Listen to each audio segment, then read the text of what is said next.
Hi Carla! Ano sabi ng anak mo nung nag-join ka dito? Ate Cars? Tawan-tawa na naman siya. Sabi niya, ma, ayaw mong tumigil Ano isa, diba? Sabi ko, sige na anak, para naman may nag-share ako. In fairness naman, Carla, maganda yung boses mo, diba? In fairness naman talaga. Kaya napapano kung... Alam mo kahit walang in fairness. Kaya lang, siyempre nakakalungkot din, diba? Anyway, di ba paano kung bibigyan ko mga Nakakalok. Pero bibigyan ko mga Britney Spears, mga sayaw-sayawa. Paano ka makakasayaw? Ay, walang ganun. Walang ganun. Kaya nga sinabi ko, dapat malapit sa katotohanan. Kasi marami namang gagawa kay Britney Spears. Nakakalok. Kumain ka na ba? Kumain ka na naman. Miss ko kayong lahat. Yeah. Wala pa akong dede, nakikita ko lang. Inaharap ko nga si Lolo. Wala sa langit na. Jerry, oh, ang payat-payat pa natin dati. Tita Aster mo, pahinga kulok. Sa tingin mo malaking laban pa sa kanan? Huwag tayong gumanyan, Mari. Sige, mga Twitter. Laban-laban. Okay, Melay. Sige. Melay. Yes? Ikaw sa tingin mo, sino yung mahigpit na magiging kalaban mo dyan? Lahat naman mahigpit ang magiging kalaban mo dito, pero hindi kalaban ang tawag namin sa isa't isa. Classmate.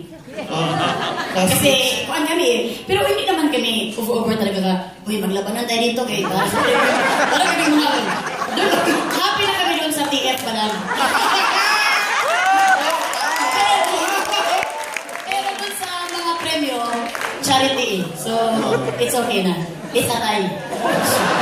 Walang mahigpit na kalaban dito. Basta masaya kami, excited kami makita lahat ng performance namin dito. Edgar Alan, alam mo yung reason ng kaya nag-decide kang mag-join dito?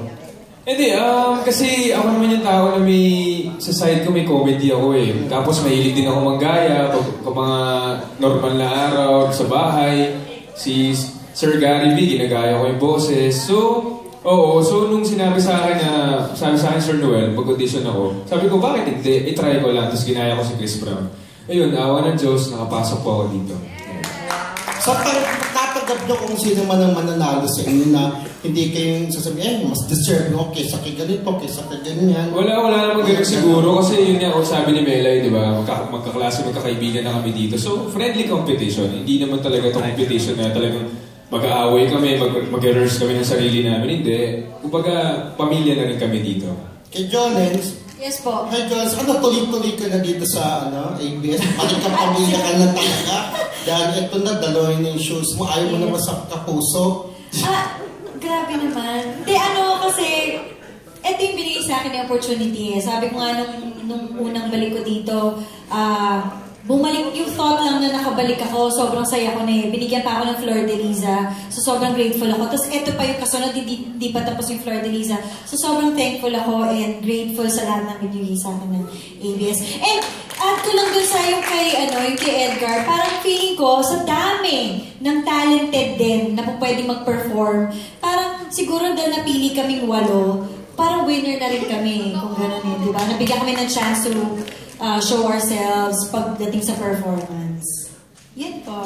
Paano kung ibigay sa'yo yung gagayan mo? Ikaw rin mismo. Di ba kahit pikit mata, kaya naman namin lahat yun, di ba? Why not?